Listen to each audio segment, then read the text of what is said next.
Dan kepada 3 calon presiden, Bapak Anies Baswedan, Bapak Prabowo Subianto, dan Bapak Ganjar Pranowo, dimohon untuk menuju ke podium. Kita akan lanjutkan, Bapak, segmen tanya jawab. Dan kami ingatkan lagi ada 6 subtema malam hari ini, pertahanan, keamanan, hubungan internasional, globalisasi, geopolitik, dan politik luar negeri. Jadi sudah kita kunci ya, Betul. Anissa ya.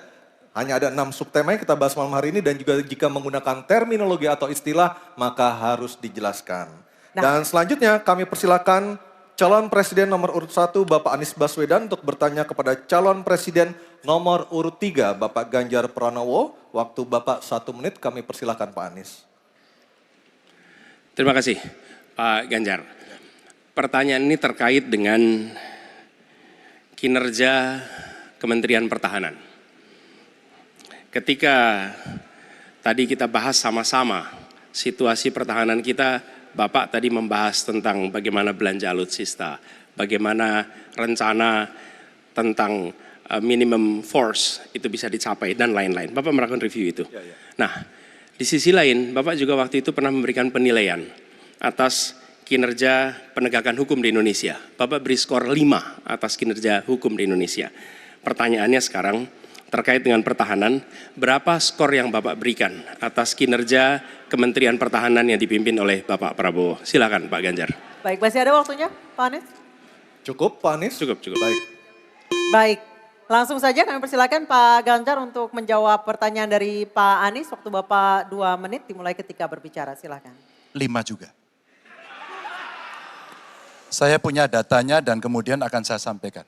Maka di meja saya sudah saya siapkan data satu persatu.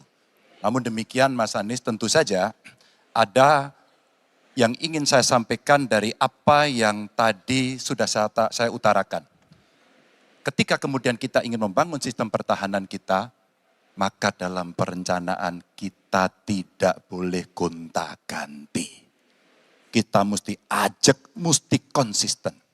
Kedua, kita mesti mendengarkan betul-betul dari seluruh matra. Maka seluruh proses perencanaannya harus bottom up. Sehingga saya ketemu dengan seseorang berpangkat cukup tinggi, Pak, kalau Bapak kasih persenjataan kepada saya yang tidak saya butuhkan, sudah saya siapkan museum untuk saya taruh di sana. Situasi seperti ini tentu tidak mengenakan. Tapi ini harus kita buka apapun kondisinya untuk perbaikan bangsa. Kritik, otokritik itu menyehatkan. Tidak ada kok rasa dengki di hati saya.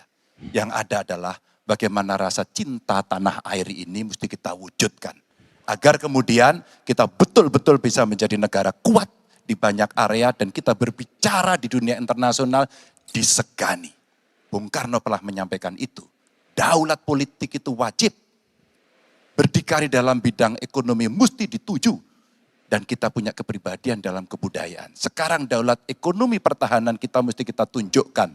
Maka ketika banyak perusahaan-perusahaan waktu itu yang sangat strategis dibikin, itu mimpi sejak dari lama pendiri bangsa agar kita menjadi negara kuat. Dan itulah yang sebenarnya kita-kita yang harus meneruskan itu. Begitu Mas Anies. Ya, makasih Pak Ganjar. Cukup Pak Ganjar, baik Pak Anies. Silakan menanggapi jawaban dari Pak Ganjar, waktu 1 menit Pak Anies, silakan. Jadi TNI, tentara kita, polisi kita, semua bekerja luar biasa di lapangan. Kita harus berikan rasa hormat dan terima kasih. Karena mereka mengerjakan hal-hal yang sulit, hal-hal yang berat. Tapi sisi kebijakan menurut saya lebih parah. Kenapa? Di era Pak SBY, kenaikan gaji terjadi 9 kali. Selama era ini hanya bernaik gaji 3 kali dan akan naik nanti tahun depan. Karena menjelang pemilu mungkin naik gajinya. Tapi di sisi lain, kesejahteraannya tidak dipikirkan dengan serius. Tukin hanya 80%. Lihat Kementerian Keuangan, lihat Kementerian PUPR. Menteri-menterinya mengusahakan peningkatan tukin di mereka. Lalu kita lihat tadi alutsista yang bekas, yang itu resikonya adalah keselamatan dari TNI kita. Mereka bekerja keras menjaga setiap jengkal tanah Republik ini. Tetapi mereka tidak didukung dengan policy. Karena itu menurut saya skornya justru di bawah 5 Mas Ganjar. Kalau 5 itu ketinggian Pak Ganjar. Terima kasih Pak Ganjar. Baik, waktu habis Pak Anies. Pak Ganjar silakan jawab pertanyaan dari Pak Anies. Waktu Bapak 1 menit. Silakan Pak Ganjar. Mas Anies gak usah takut. Disebut aja angkanya berapa gitu loh. Kayak saya gitu loh. Jangan di bawah 5, sebut aja berapa. 11 Mas, dari 100. Oke. Ini sedikit ngajari kendel Mas Anies biar berani. Apa yang kemudian saya lakukan dari jawaban saya untuk membela para TNI kita? Saya bersama mereka. Saya mendengarkan, saya berkeliling Indonesia, saya mampir bertemu di rumah-rumah mereka, di asrama-asrama mereka. Maka kami tidak mau kalau kemudian mereka, mohon maaf, bertempur dan mati sia-sia. Saya tidak rela. Maka itulah yang saya bela. Maka perencanaan bottom up itu betul-betul sebuah perencanaan yang mereka inginkan. Mereka harapkan dan mereka bisa menggunakan dengan sangat efektif. Termasuk pada soal kesejahteraan tadi yang disampaikan. Dan saya sepakat pada soal itu. Baik, terima kasih Pak Ganjar.